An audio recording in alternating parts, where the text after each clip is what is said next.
Polda Metro Jaya berkomitmen mengusut tuntas kasus dugaan pemerasan yang melibatkan anggotanya pada kasus kejahatan seksual berujung kematian. Polda Metro Jaya mengklaim akan menindak tegas segala bentuk pelanggaran yang dilakukan anggotanya secara prosedural.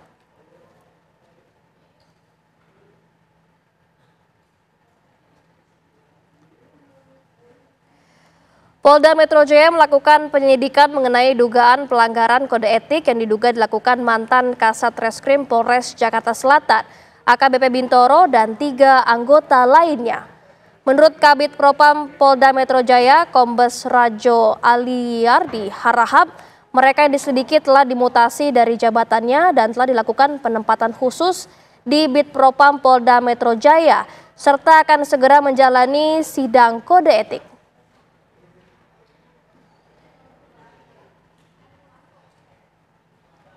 Polda Metro Jaya telah melakukan penyelidikan paminal dugaan pelanggaran kode etik terhadap AKBP B dan kawan-kawan.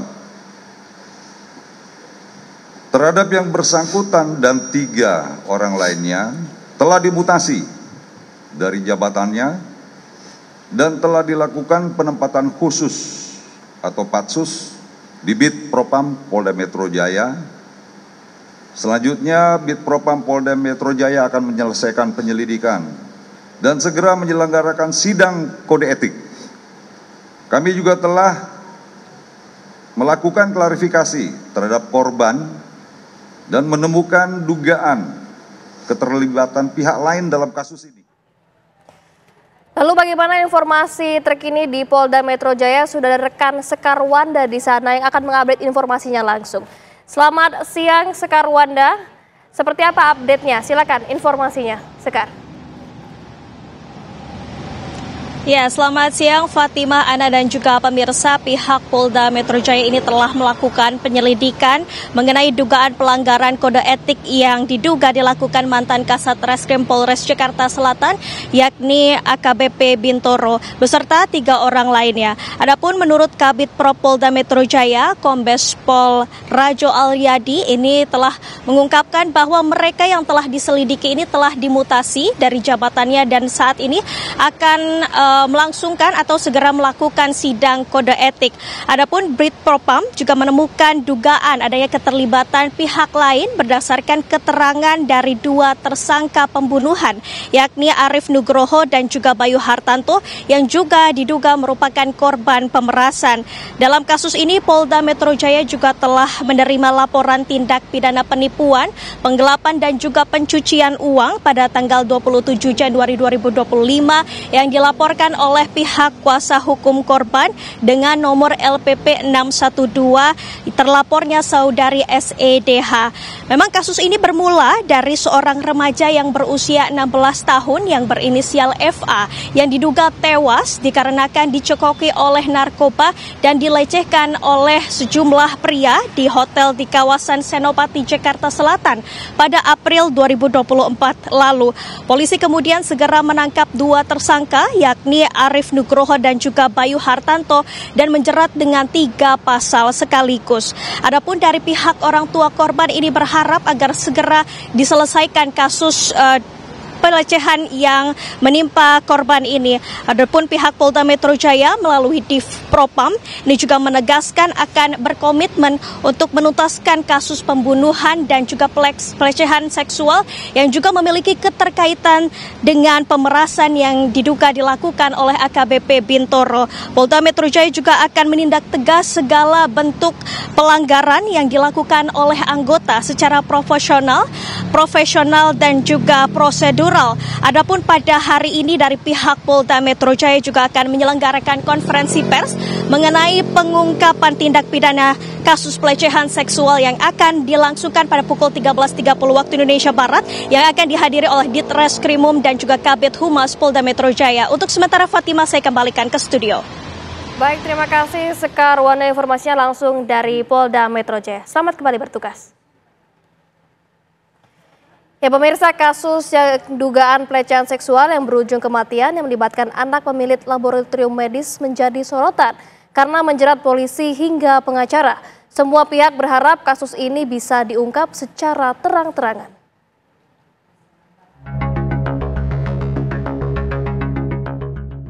Kasus dugaan pelecehan seksual yang berujung kematian yang melibatkan anak pemilik laboratorium medis menjadi sorotan setelah pelaku mengaku diperas karena telah menyerahkan sejumlah uang namun kasusnya terus berjalan.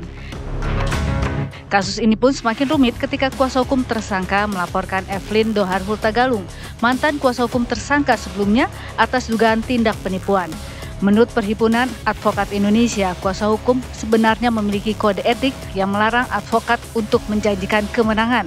Memanfaatkan pengurusan advokat ini, maka ada istilah Markus, makelar kasus, dan juga menjadi tukang suap dan sebagainya. Maka dalam kode etik advokat itu kan seorang advokat dilarang menjanjikan kemenangan kepada satu perkara. Ini sebenarnya sudah diatur dalam kode etik advokat untuk menghindari perilaku seorang advokat. Tadi yang saya sampaikan dalam kode etik advokat pasal 4 huruf D tadi, seorang advokat tidak boleh menerima imbalan di luar apa yang diperjanjikan atau hal yang tidak wajar.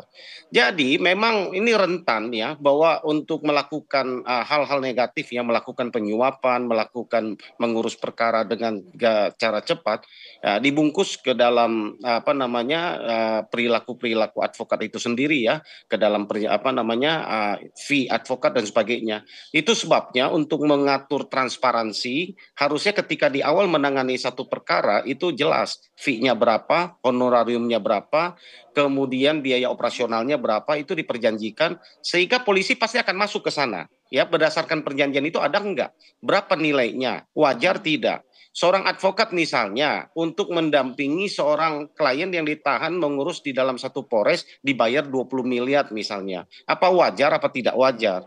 Karena dalam Undang-Undang Advokat pasal 21 tadi yang saya sampaikan, itu memang berdasarkan kesepakatan antara klien dengan seorang advokat. Tetapi di ayat 2-nya dikatakan bahwa itu harus wajar.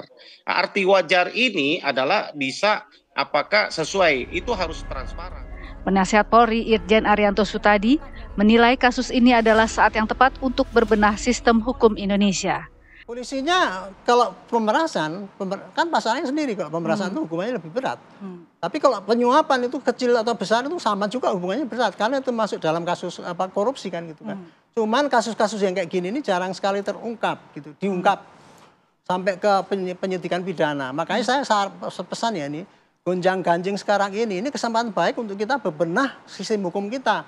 Di kalangan pengacara, tolong juga dari Peradi juga ngawasin juga ini perilaku-perilaku kayak gini, tolong diperiksa, dan kemudian kalau memang ada praktek itu tadi pelanggaran, bukan pelanggaran etik loh, tapi penyuapan segala itu dia ungkap sampai pengadilan, bantu untuk diungkap. Sama juga di lingkungan polisi.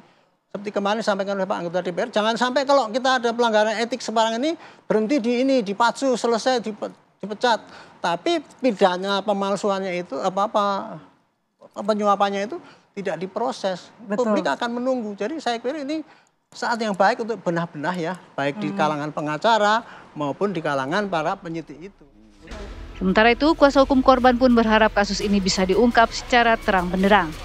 Mudah-mudahan Bapak Kapolri mendengar ya, harus dijelaskan ke publik 3 tindak pidana lainnya yang mungkin bisa dikenakan pasalnya kepada pelaku ini kan, yaitu diantaranya Undang-Undang Perlindungan Anak, yang paling mungkin adalah pasal 81 ayat 1, pasal 89 ayat 1 ya, yang penyalahgunaan narkoba melibatkan anak.